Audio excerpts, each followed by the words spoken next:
Si vous êtes ici, c'est pour partager la passion des territoires. Je voulais juste peut-être rappeler d'une part les enjeux de territoire à la Caisse des dépôts et dire dans un deuxième temps ce que ça nous incite à faire en termes de recherche et qui correspond tout à fait à vos thèmes de travail. Donc la Caisse des dépôts est un acteur des territoires. Elle a réaffirmé son souhait d'être un acteur pivot du développement des territoires en lançant en mai dernier un pôle au sein de l'établissement public qui s'appelle Banque des territoires. En fait, c'est pas une banque, hein, c'est la Caisse des dépôts, c'est un pôle, c'est-à-dire ça rassemble au sein de l'établissement public les métiers en direction des territoires. Donc les métiers d'ingénierie, les métiers de prêt au projet, en particulier aux collectivités, au logement social, et les activités d'investissement dans des secteurs prioritaires comme la transition énergétique, l'immobilier ou encore les transports. Et également, on a ajouté à ce pôle le réseau des notaires. Ce premier sujet, c'est bon qu'il ait été choisi en première table ronde. Mobilité, multi-appartenance, identité territoriale.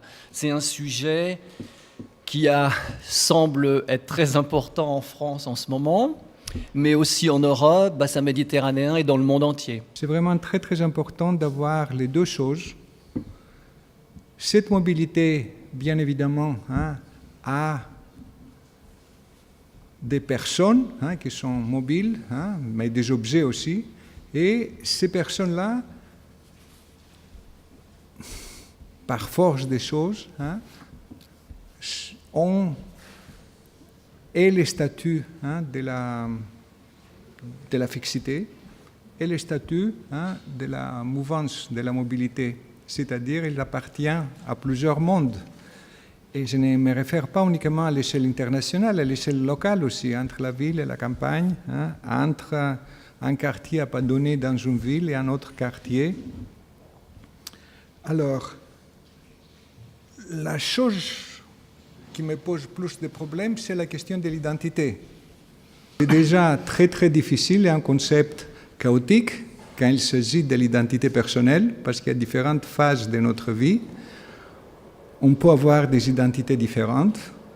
Alors, quand on passe à la sphère du social, parler d'identité du groupe, c'est quelque chose d'encore plus difficile. Et quand on arrive aussi à parler d'identité territoriale, en utilisant deux concepts polysémiques, qui est celui de l'identité, qui pose déjà problème, et celui du territoire, qui a plusieurs types de définitions possibles et imaginables.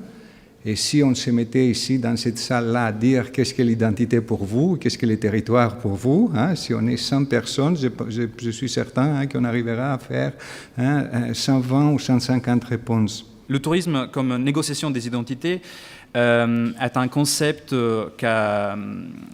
qu'il faut mettre en valeur, notamment à l'heure actuelle, donc à l'ère de la mondialisation, puisque la mondialisation apporte des conséquences, des externalités, des conséquences à la fois positives, soit négatives, vis-à-vis des identités, par exemple, du territoire, et des territoires les plus excentrés, par exemple, les territoires périphériques. Dans les contributions ont été mentionnées les idées de croissance homogène, de développement d'offres locales et de leur savoir-faire, que nous retrouvons dans d'autres tables rondes, très important, de sauvegarde et de valorisation du patrimoine, et aussi de l'impact des noyaux commerciaux dans la mobilité urbaine, en parlant que les commerces étaient révélateurs de la complexité urbaine.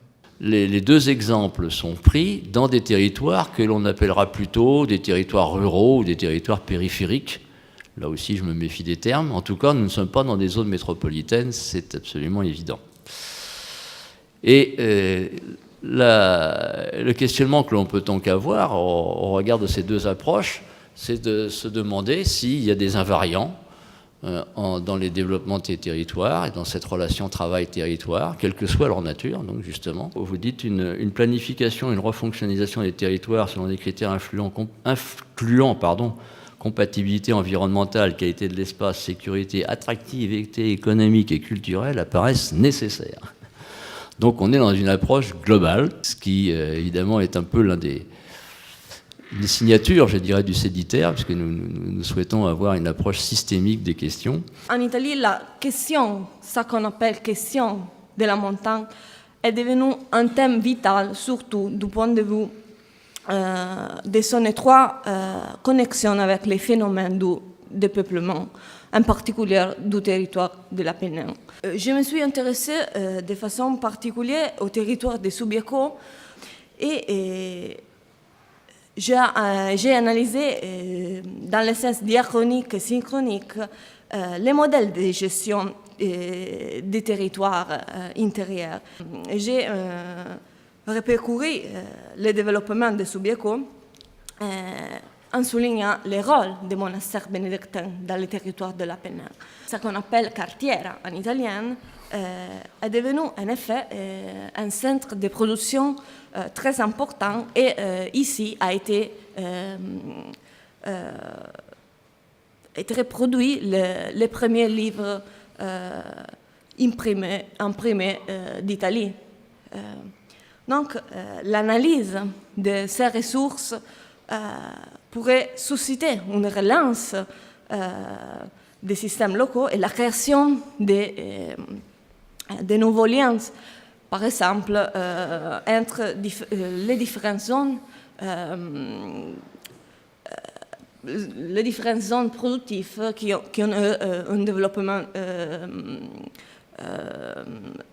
un développement social et économique commun. Par exemple, je pense à les usines des papiers du lithium, par exemple,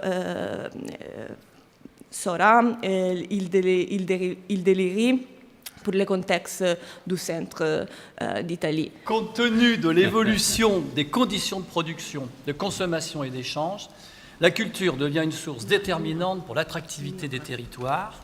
Point. Le territoire devient-il pour autant un facteur de production à part entière? C'est la phrase clé. Cette question est d'actualité, d'abord parce qu'il y a une révolution qui est là, qui est la 4e. Elle est silencieuse, insipide, mais elle est là. C'est la révolution du numérique qui touche pratiquement tous les secteurs d'activité économique, qu'on soit dans la santé, dans le social, dans la culture, dans l'industrie.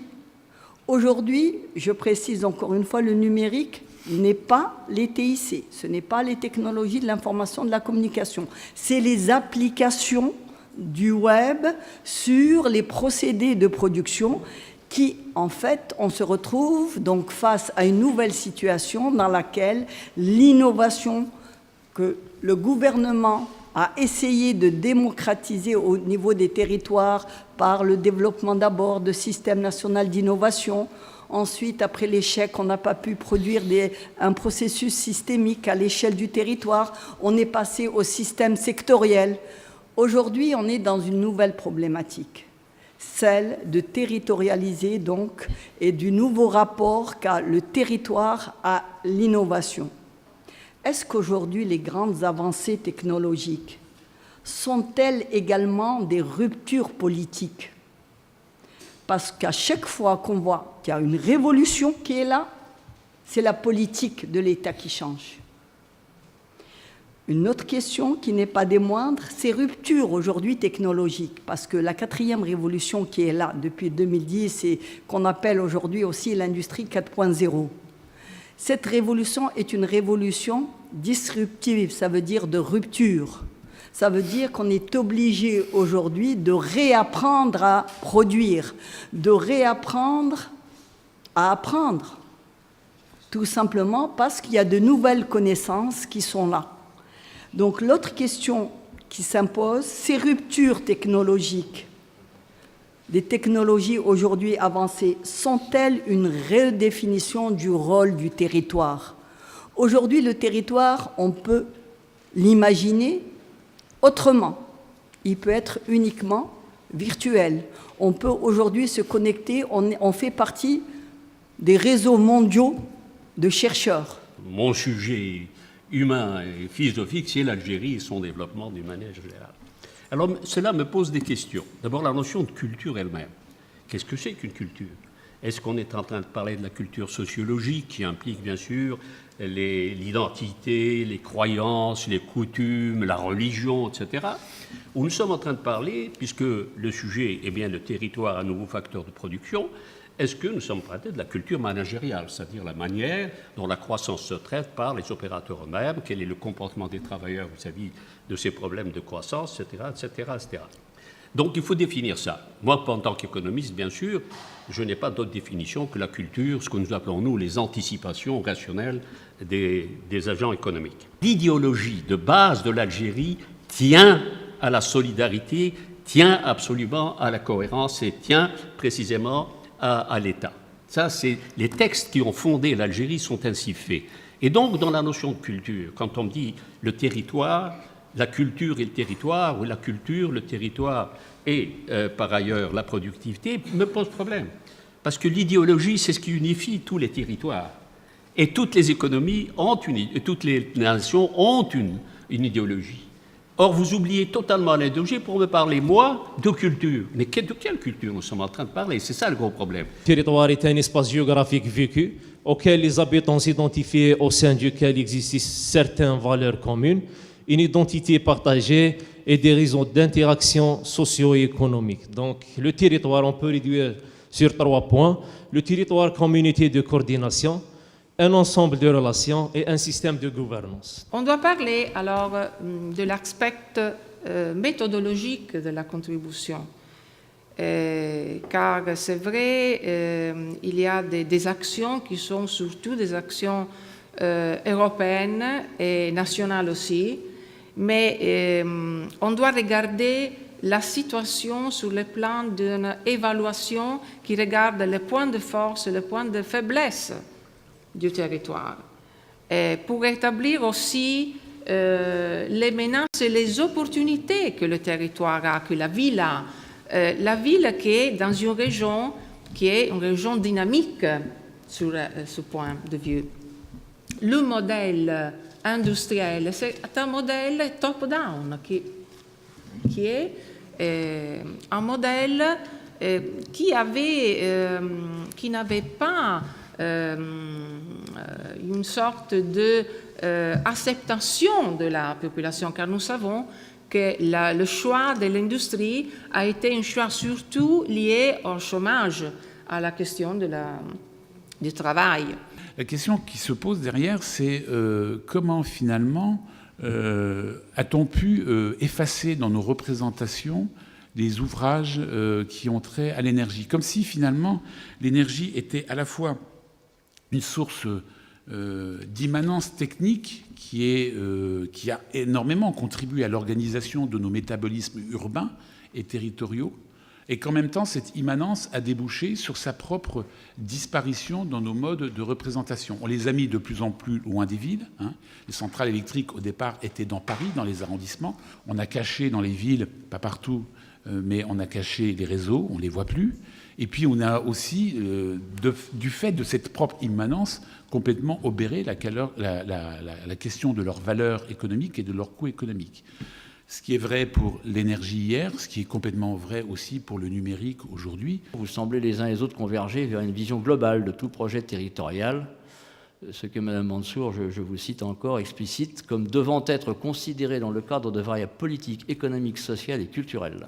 Ce type d'action ne peut créer de valeur à long terme que s'il existe une stratégie holistique visant à utiliser toutes les variables pouvant avoir un impact sur l'expérience. Cette notion de la créativité autour de 3 grandes dimensions. C'est-à-dire que, donc après les mots, ils sont peut-être à reprendre, c'est les mots que nous avons donnés, donc il y a une émergence, un surgissement, un jaillissement, qui est donc une idée, une intuition qui est portée par n'importe quel individu, ça peut être une institution, ça peut être vraiment un particulier. Puis ensuite, il faut un processus, on va dire, créatif de projet, donc un processus créateur, c'est-à-dire qui amène à réaliser quelque chose. Puis à partir du moment où on est sur un territoire, et ben, qu'on veut passer, on va dire, de l'initiative donc à une échelle plus large, et bien, donc comment généraliser donc au territoire. Si la créativité et l'innovation ne sont pas suffisamment réparties, dans le domaine notamment de l'habitat, de la fiscalité, de la mobilité, j'en ai parlé, dans nos territoires, nos sociétés, qui sont aussi complexes. Alors, il y a un certain nombre de choses qui se produisent. Il y a des tensions qui pourraient se produire liées à l'exploitation des ressources, l'interdépendance sociale et économique qui nous lie, la diversité des espaces et des cultures qui façonnent nos vies quotidiennes, qui ont pris une ampleur inédite. Alors, toutes ces mutations rapides pourraient nous déstabiliser, ce que j'ai pu constater dans les derniers postes que j'ai pu occuper. Et c'est pourquoi il faut que nous soyons vigilants et qu'on soit dans une posture où on a un effort de réinvention de nos cadres de pensée et d'action, à l'opposé des discours qui sont parfois outranciers et caricaturaux dans les collectivités par rapport au rôle des élus, par rapport au rôle des fonctionnaires, par rapport au rôle des agents publics. Il y a un élément qui me paraît important aussi, c'est de trouver les bonnes synergies entre le domaine public et le domaine privé. Je sais que ça fait débat, mais il y a un élément qui me paraît important, donc j'ai besoin. Ce qui est important dans cette affaire, c'est pas le fait que ce soit public ou privé. Ça peut avoir son importance, bien évidemment, selon les compétences qu'on exerce. Mais c'est en fait les questions de gouvernance qui se posent, les problèmes managériaux qui peuvent se poser, les questions de transversalité, d'horizontalité. C'est vrai que ce qui est vertical, on l'a déjà évoqué, peut poser question. Cette question de la créativité, et peut-être aussi parce que j'y ai été sensibilisé dès le début de ma carrière, elle a ressurgi quand j'ai eu à m'occuper de l'accompagnement des élus ruraux sur la question de l'élaboration des stratégies territoriales de développement économique. C'est-à-dire que j'ai été dans un service de la Caisse des dépôts qui s'appelait Mairie Conseil, aujourd'hui Territoire Conseil, et avec la mission d'accompagner les élus ruraux dans l'élaboration de stratégies de développement économique. Alors, tout à l'heure, j'ai entendu parler de territoires réceptacles.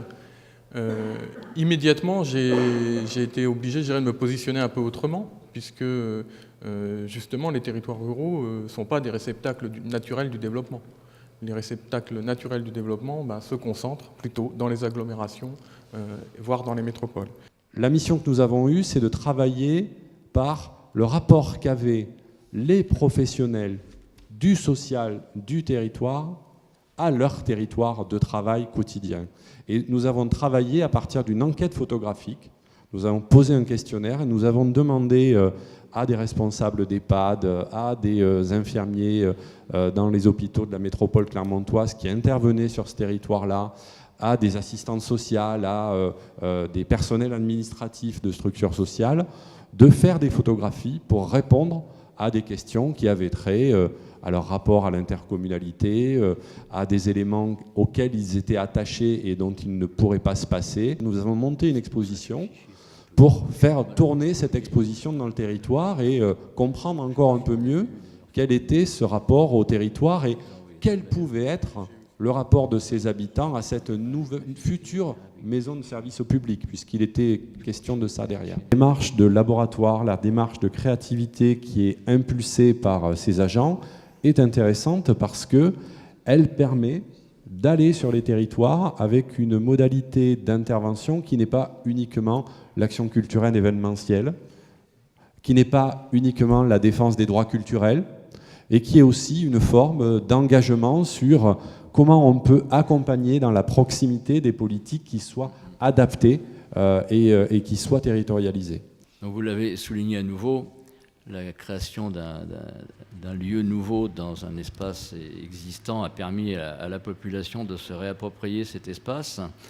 Et il n'y a pas de vérité univoque, et c'est ce que Mme Mansour va nous montrer dans un instant, puisque dans le cas de l'exemple qu'elle va prendre, c'est que l'espace existant a été réapproprié sous une nouvelle forme d'animation par sa population et ses acteurs. Et donc c'est intéressant de voir ces diversités d'approches qui montrent que, mais on le savait déjà depuis longtemps et on se l'est confirmé depuis ce matin, qui montrent qu'il faut vraiment être dans une logique adaptative dans tous ces travaux-là. Le projet a engendré plusieurs espaces ouverts et fermés.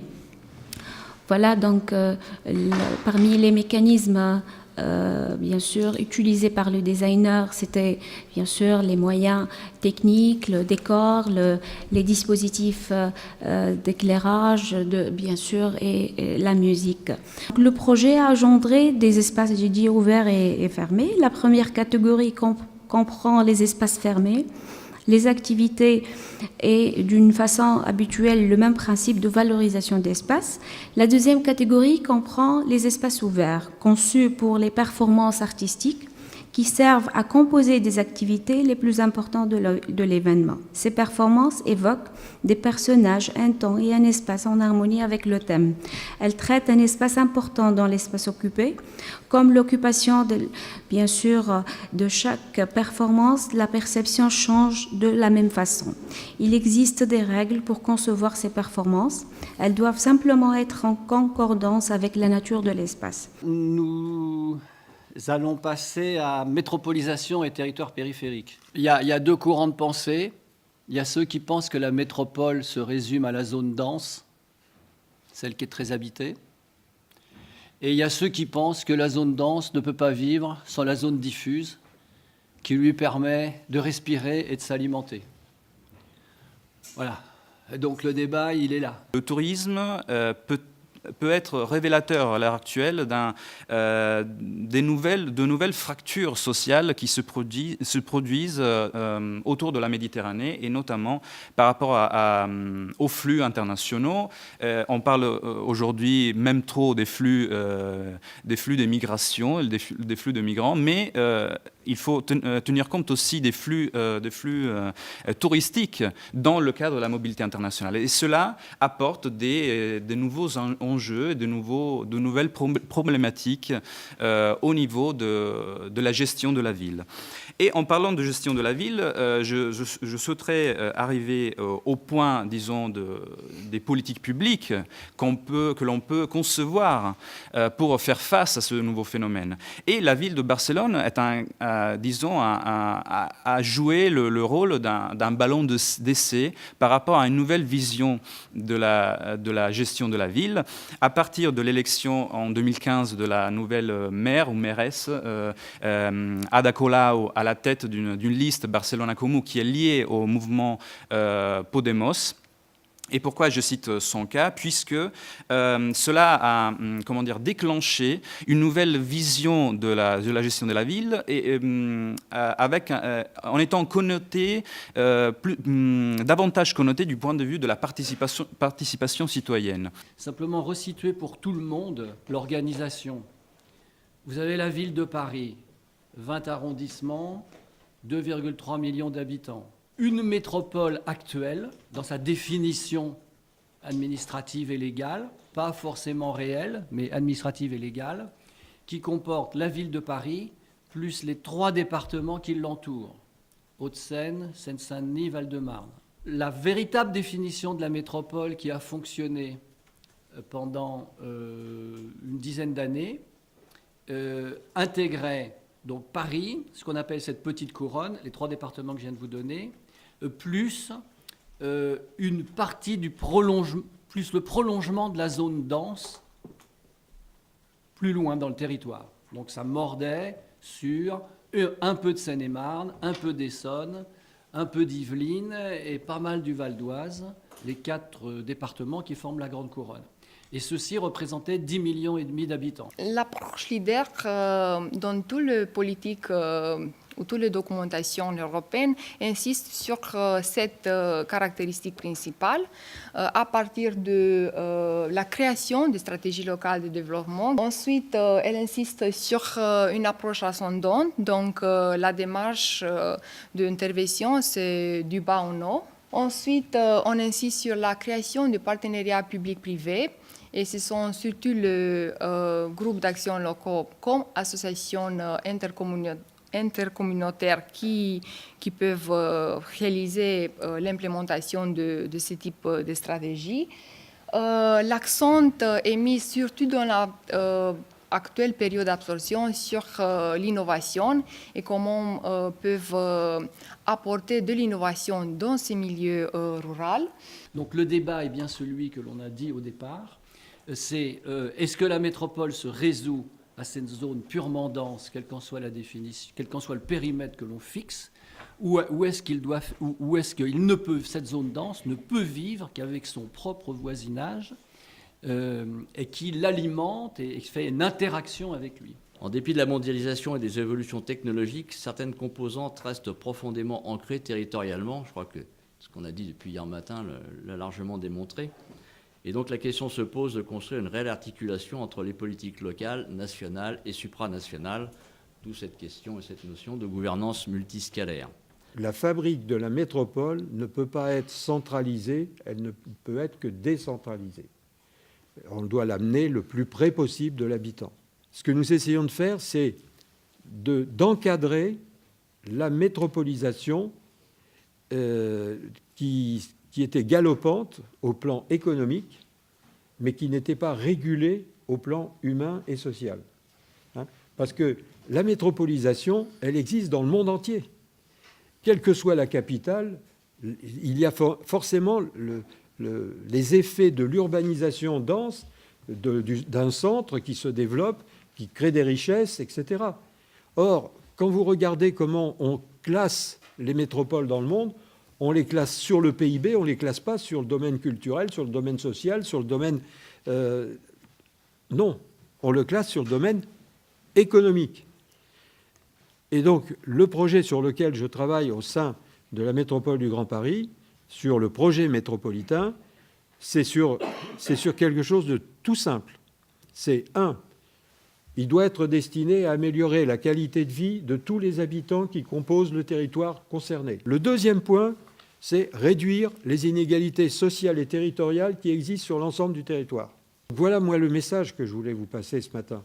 C'est le centre, la périphérie, oui, ça existe. La mondialisation opère un phénomène, on l'a évoqué, mais presque irréversible, semble-t-il, de dissolution des territoires. L'identité des territoires se dissout par effet de mondialisation ou par les effets de la mondialisation, y compris bien sûr de la mondialisation technologique, ce qui fait qu'on soit papou, inuit ou du Limousin, on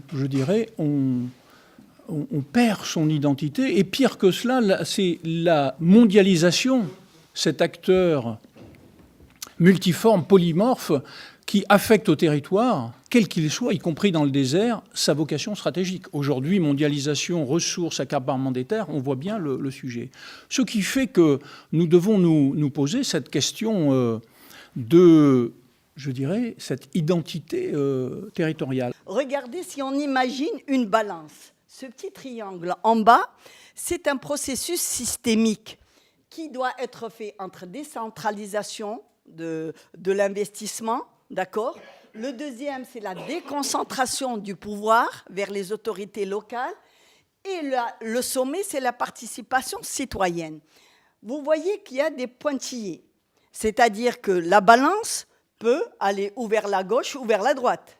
Mais le meilleur système, c'est celui où la balance va rester droite, où on va avoir le gouvernement central, on va lui redéfinir son rôle, il va juste émettre une feuille de route, une stratégie de moyen et de long terme dans lequel il va définir le développement d'un territoire, de son territoire en général.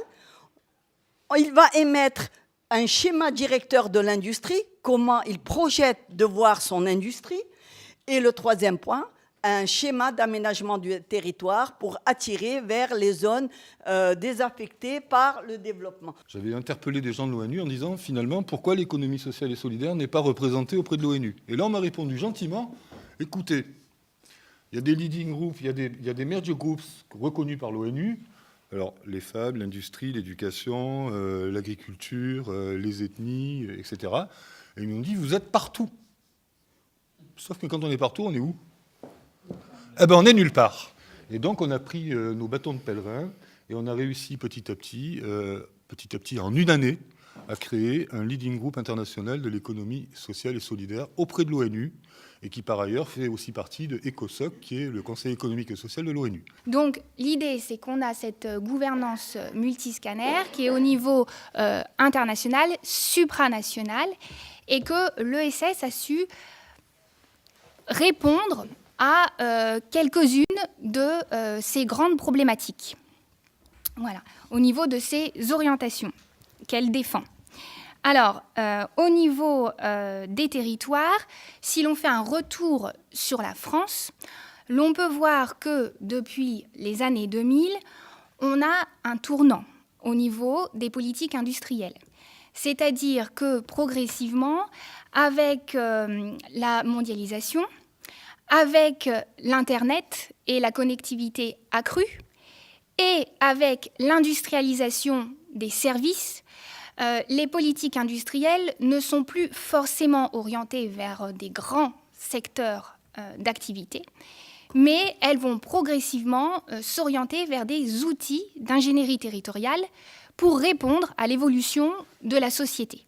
On sait déjà que toutes sortes de politiques européennes est ancrée sur la région, qui est envisagée comme la principale unité territoriale d'implémentation des projets, qui a une reconnaissance législative tout d'abord, et qui est perçue également comme une unité statistique pour la collecte de certaines données.